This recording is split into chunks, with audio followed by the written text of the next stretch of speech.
د دې هارون الرشید بادشاه په زمانه کې یو نیک سړی تېر شوی دی مجذوب و. مجذوب دا و چې چا به پرې دخل نه لره، په لاره به روان و، خو ډېر بزرګ و، ولي الله و. بهلول نوم یې و، بهلول. قصې به تاسو اورېدلې د دنیا په کارونو کې خلکو به بهلول لیونی دی، مجنون دی، او دومره هوښیار و چې ولي الله د زمانې و، د الله تعالی عبادت کوه او روژې نیسه.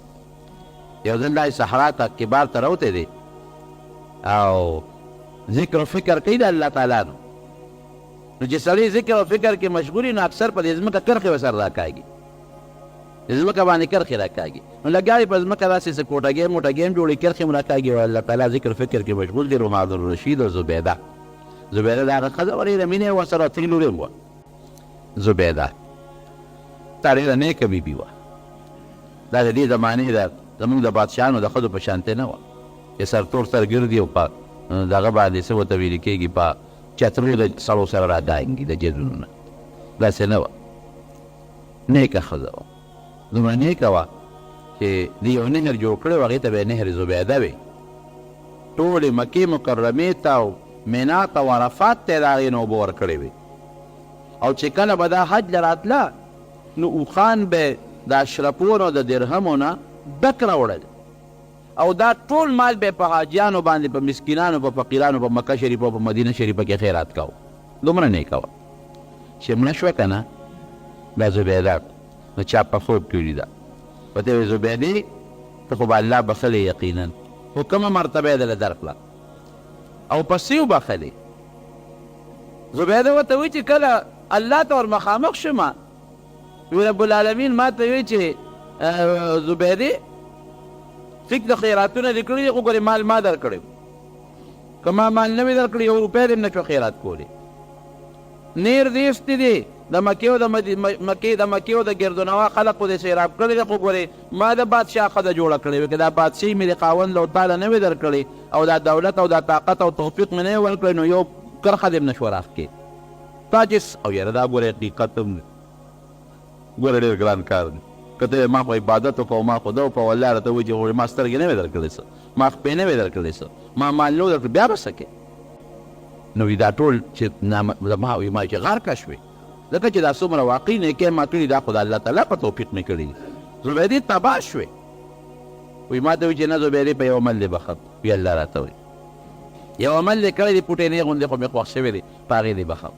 وی غلی مو رپېږم د الله په دربار کې. وی ما ته یې وایي چې د ماښام وخت و، یا یو ټیم و، نو ته ډوډۍ ته ناسته وې، نوړی دې راوچته کړه. چې نوړی دې راوچته کړه نو لوپټه دې په سر نه وه، سر نه دې لوپټه پرېوتې وه، دې کې بانګي بانګ وایي مؤذن الله اکبر.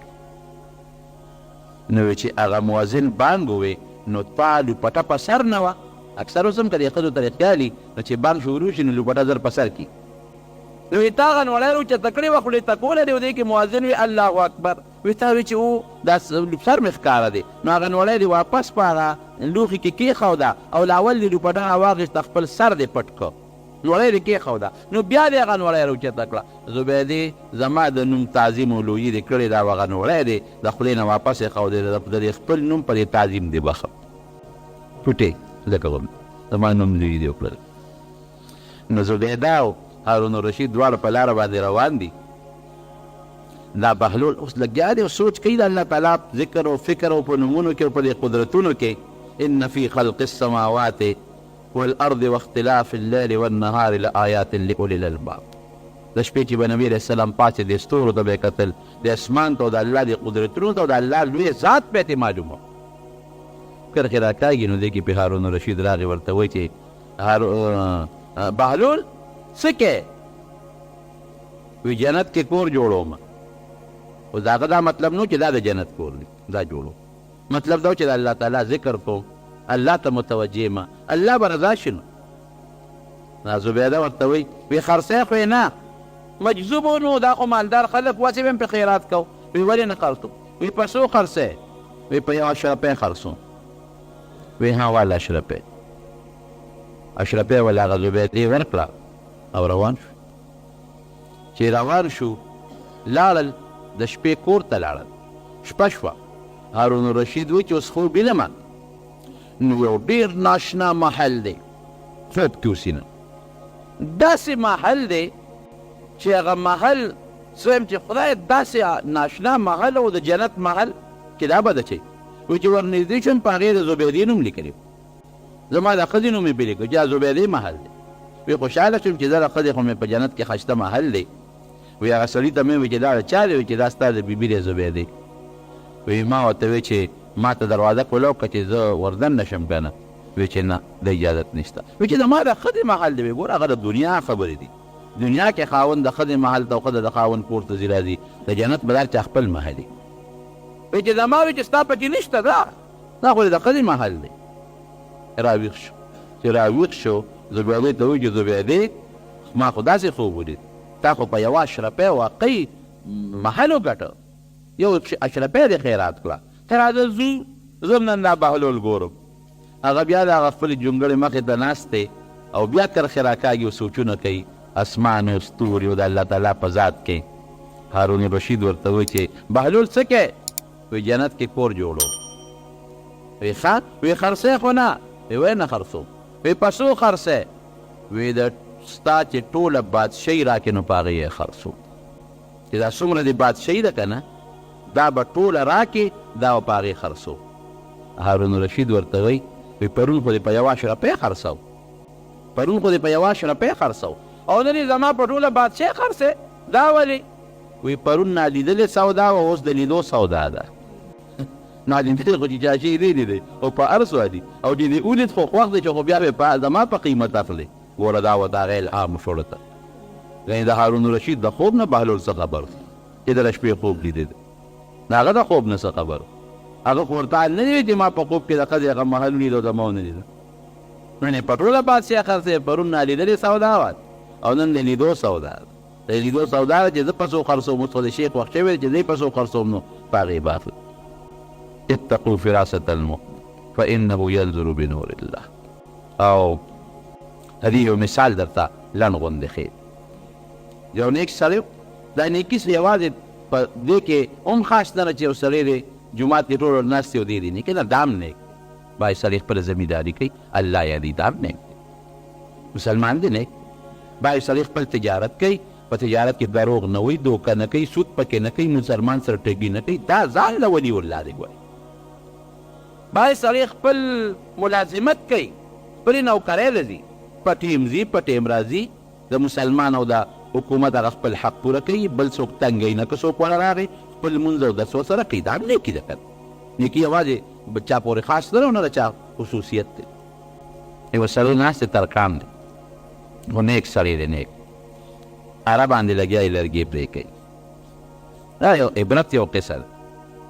یو زمری پرې راغی، چې زمری پرې راغی، وایي زمري ورسره خبرې شروع کړې. ترکان کاکا څه کوې؟ وایي دا لرګې ریبم. یو لاس د په کبړې نه راځي؟ دا زمري ورته وایي. نو که بل سړی وی نو ویې به چې اوس تا څه په مصیبت پرې تښتېده به، زمري نه به چا خلاصو او زمري سره څوک کبډي کولی شي؟ ورته ویې داسې کار دی زمریا ټینګ به راته نه شي ګورې. ورته یې ویې ته را دې خوا چې معلوم یې کړو. ویې ګوره سم شي ټینګ به راته نه شي. ویې نه ته را دې خوا چې نو پته به ولګي. درکان کاکا ورته ویې ورېږه دا لرګی مې شروع کړی دی، په دا نیمه کې نه شم پرېښودی. دا لرګي پوره سر ته ورسوي مولی به نو در پاسم ګورو به. زمري ورته دقسې ناست دی او دی لګیا دی لګیا دی لګیا دی، اوس هغه اره کوي. زمري ورته وایي شابه زه ریبه که نه؟ یاره وایي دا اره په دې لرګي کې نه چلېږي. بعضې وخت کې لرګی سخت شي که نه، اره پکې نه چلېږي. نو د پاسه پې شپې ته ډک والي، د لرګي د پاسه هغه شپې ته چې پې ټک وي نو هغه لرګي کولو شي نو اره پکې چلېږي. نو دی ورته وایي چې یاره شپې ته خو مې په ټکوالې ده، خو دا ده چې بیا هم پوره زور نه اخلي، لرګی نه چلېږي. دی خو مهرباني نه کوي ته راسره لږ امداد نه کوي چې لرګي ضروري وي چې په کبډي ورشو. هغه وایي زه درسره څه امداد وکړم؟ وایي ګوره ته خو هسې پهلوان یې که نه، نو ته یې دا پنجه راوړه په دې لرګي کې ورکړه چې زور ورکړو دې لرګي له. نو چې زور وله ورکړو که نه، نو دا به زه ضروري به من کبډي به وکړو. هغه وایي ډېره ښه ده. حیوان خو بیا قمقه دی که نه. هغه ویل هغه خپله پنجه په هغه لرګي کې په هغه چرندې کې وردن نه کړه او زور ورکوي چې دی ریبي. هغه ورته ځه هغه شپې ته وویست. چې شپې ته هغه نه وویسته لرګي خو را جوق شي که نه، دا پنجه یې ترې کلکه ونیوله. بس ورپاسېده. او چوکۍ ته یې ګوتې کړې. اوس وی را میدان ته شه چې اوس سره کبډې وکړو. د هغه پنجه خو په لرګي کې نښتې وه چې زور ورکوي خو داسې خوږېږي. بیا ترقدم ورسره وه، د ارم ورسره ده او سولې ملې ورسره د قیسې پیسې خو اسباب خو ورسره کلاشنکوف پیل سره برابر دي. شروع یې پرې وکړه، پرېښود چې سید یې وویست. اتقوا فراست المؤمن. نبی علیہ السلام فرمایي چې مسلمان د هغه د هوښیارتوب نه یېرېږه، فانه ینظر بنور الله. دی چې نظر کوي د الله په نور کوي، دته الله په دې زړه کې الهام کوي. د حضرت موسی علیه السلام مور بل مثال درکړو. د موسی علیه السلام مور چې کله فرعون هغه خپل خلق لیږل، فرعون خپل خلق لیږل وي ماشومان راولئ چې کوم هلکان پیدا کېږي جلالو فیصله کړې. لیکن موسی علیه السلام پیدا شو. مور سره غریب سره فکر دی چې یا الله د سره به څه کوم اوس. دا خو اوس که د فرعون لښکر راغی او خبرېږي نو دا ماشوم به رانبودې ولالی به. نو روایاتو کې راوي چې د چا ورته الوي فرعون ته چې پلان کې بني اسرائیلو پلان کې کور کې ماشوم پیدا شوی دی. چې څنګه هغه دغه راغلله هغه کاردار نو دې تنور بل کړی و اور یې پکې بلو. الله ولا بلکل دماغ له سلب کړل لکه انسان لیونی نه شي. د موسی علیه السلام د مور ماشوم یې راواخېست په تنور کې وغورځو. موسی علیه السلام یې تنور کې وغورځو کورونه کې.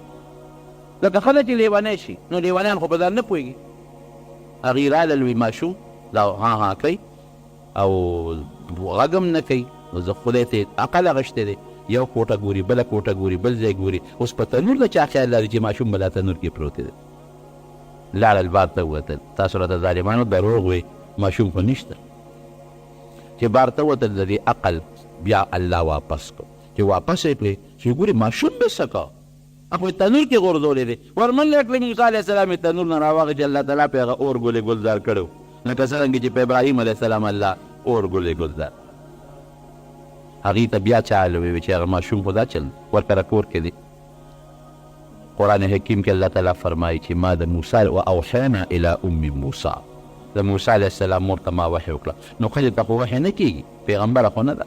الله وله ړکې دا واچو ړکې چې ته یو صندوق جوړ کړه ماشوم پکې بند، صندوق یې جوړ کړه ماشوم یې پکې بند کړه او یې دریاب کې وغورځوه، صندوق یې دریاب کې وغورځوه. عقلمن انسان دا کوي سوال نه پیدا کوي. دا چې پوره د هغه یقین نه دا چېرته کوي. د خپله لاسه ماشوم رالم او بکس کې چې مو دریاب کې غورځومه. دا خو چې د الله پوره رابطه ورسره نه وي او د الله په ذات یې پوره یقین نه د الله په خبرو یې پوره یقین دا کار څوک نشي کولی. دا خو لکه د فرعون نه یو پته نه لګي، یو بیسې وکړه بیا یو نسي وکړه حلال به کېږي نه وکړي او په وړي حلالي زما د سترګو نه پناه به حلالي او دا خو په خپل لاس اخلي او په صندوق کې چې یو دریاب کې غورځوي. لیکن پروردګار څه چل کوي؟ وایه ماشوم لور ته یې ویتلي صندوق سره د بچې چې څه چل به کېږي زما د دې زوی. هغه صندوق سره روانه وه، صندوق چپې وړو د فرعون محل ته وله بیله شوې وه او هغې محل ته صندوق ورسېد. هلته کې لګیا ده د هغې وینده ده او لوڼه دي هغې وینځي هغې لګیا دي لوبې کوي. صندوقونه د اوچتې کوو چې ویې کته پکې خشته ماشوم پروت.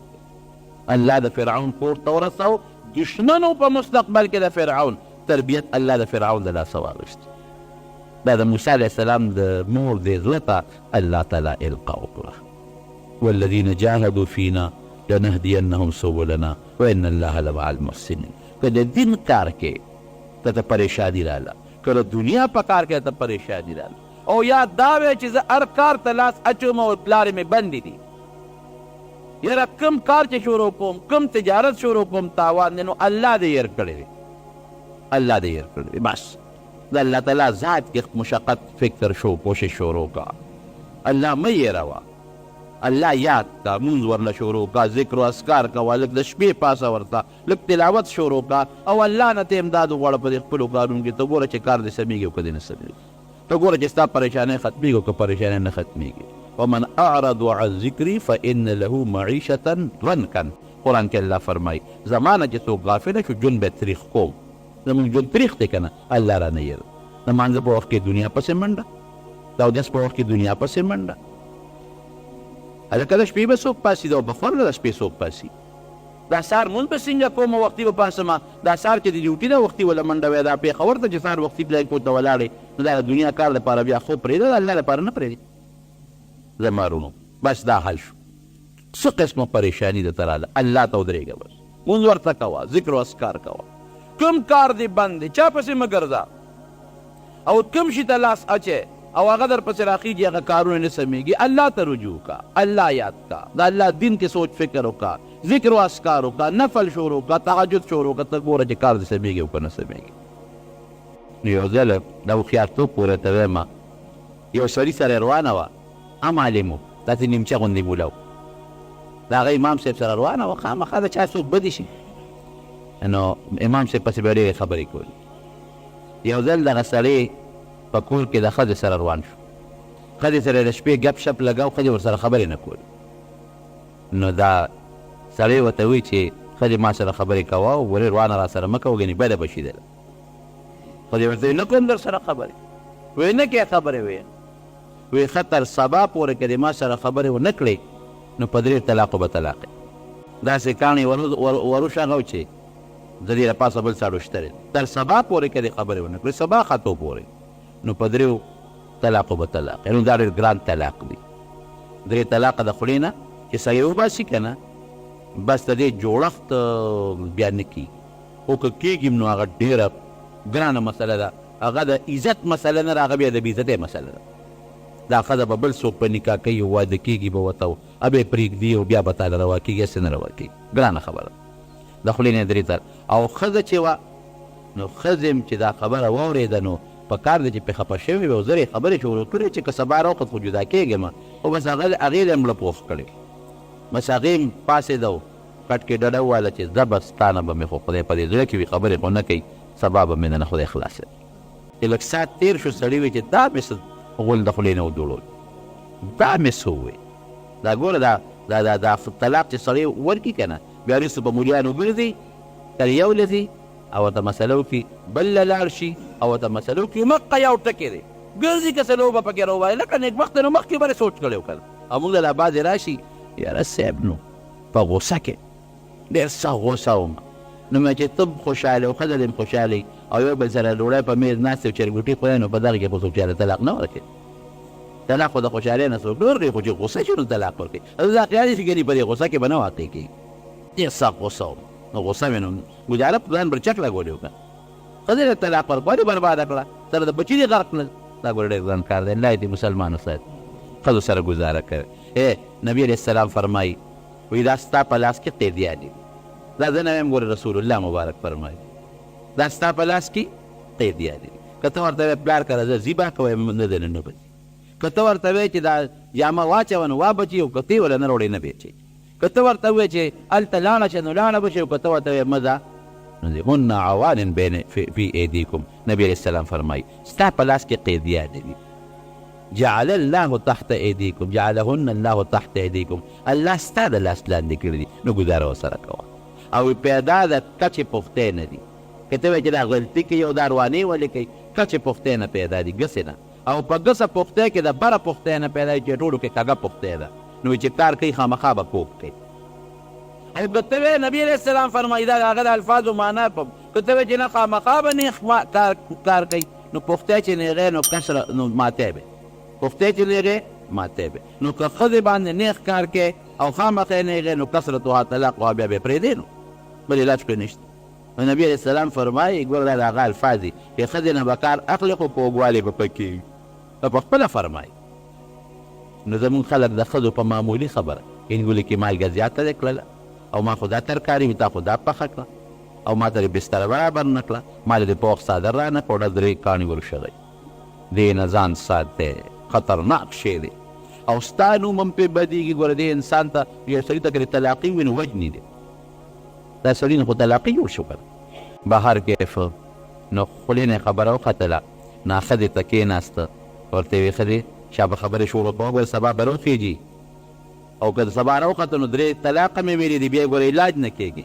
ښځې ورته په خوني لاس ایښودلی و، لاس ورته خو دې چې ځه خپل کار کوه، خبرې نه کوم چې دنه ونه شوه دا زور او غوبل، نو مینتونه یې شروع کړل، مینتونه چې ښځې بچي به څه کوي، او ته به څه کوې، زه خو به بله ښځه وکړم، خو ته به څه کوې، سوچ وکړه قمقلې ګورې خبرې شروع کړه.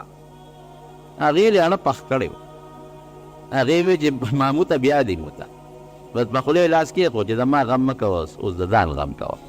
بس خدای به مې تا نه سبا د خیر خلاصوي ورکې وي ده سره خبرې نه کوي چې دی پوه شو چې اوس خو ښځه خبرې نه کوي نه په مینت رضا کېږي او نه په زور کېږي او نه په بل څه کېږي او که سبا راوخوت قصه جدا کېږي نو چې نظر یې واچو چې مسله به راله څوک سموي نو امام ابو حنیفه رحمت الله علیه په مشهورو په کوفه کې هغه پسې منډه کړي نیمه شپه دروازې ورته وډبوله امام صاحب دغه وخت تهجد له پاڅېدلی څوک یې فلان کې یم هغه ته خو پته وه چې ټوله دې ما پسې خبرې کوي او زما بد وایي څه بیا څه پسې راغلی وی صاحب یو مسله راته پېښه ده هغې پسې راغلی وی څه راته پېښه ده وی دقسې چل ده علما خو ښه خلک دي زمانه وی څه نشته کور کښېنه زه درځم کښېنه زه ښځې سره خبرې کوه زه درځم دی چې کور ته لاړ لږ ساعت تېر کړه ښځه خبرې نه کوي نو بیا را منډه یې کړی وی چې امام صاحب خدای ته وګوره سبا را نږدې شو او ما خو درې طلاقه ویلي دي که سبا راوخته او تا خبرې ونه کړې نو په درېو طلاقو طلاق نو دا خو که سبا راوخته او دا زناونه را سره خبرې ونه کړي خو دا به بیا به څه کوم امام صاحب ورته د خدای بنده کښېنه الله به خیر کړي دا ته ځه دی راغې کور ته زه درځم چې لږ ساعت تېر شو سرعه ورو ورو زیاتېږي سبا خو لا نه دی ختلی نو زه بیا تنګ شو ښځې ته جرګې کوي پخپو م وله پرېږدو مینتونه م ورته کوي د داسې سړي به د ښه اخلاق هم بیا خوښ شي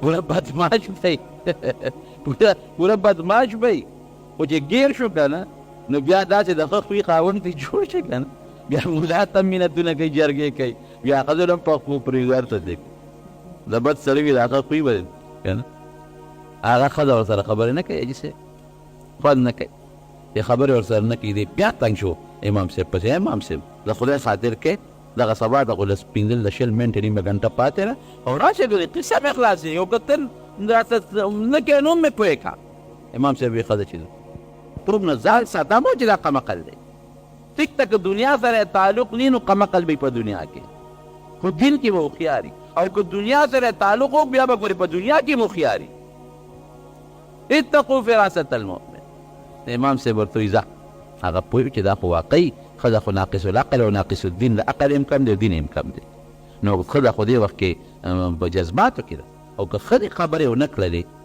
او جدا شوه نو واقعي د ښځې لپاره مصیبتي سبب یې بل څوک په نکاح اخلي یا به نه اخلي سړي لپاره مصیبت شو بله ښځه پیدا کېږي که نه په ګناه کې به مبتلا شي او دا یتیمانان دا ماشومان به څه کوي دا بیا لوی غم چې دښمني جوړه شي په طلاقو کې له دوو خاندارونو بیا اکثر سبا ته داسې نیمه ګنټه شل منټه پاتې دي امام صاحب ته د ښځې سره کښېنه خبرې ورسره کوه هغه کور ته ولېږه امام صاحب جومات ته راغی او په جومات کې بانګ شروع کړه الله اکبر الله اکبر امام صاحب پخپله بانګ ووایي خو چې بانګ یې شروع کړه د ښځې خو یقین راغی چې سبا خو راوخت ځکه بانګ خواله ویلې کېږي سبا راوخېږي سړي ته یې ویل حقه دې خدای دنه خلاصه کړمه سبا راوخته امام صاحب ول اواز ورکوي نیمه ګنټه پاتې ده سبا نه مخکې دې خبرې وکړې دا خپله نیمه ګنټه شل منټه ټیم پاتې دی ما خو د بانک مخکې ووایي سبا نه مخکې دې خبرې وکړې تا خو چې سبا نه مخکې خبرې ونه کړي نو طلاق یا مخکې تا خبرې وکړي دا ګوره هوښیارتوب دی امام صاحب قیاست او هوښیارتوب خیال دې راغی نو مسلمان له الله تعالی په زړه کې دا هوښیارتوب او دا قیاست او دا دانایي الله تعالی چولي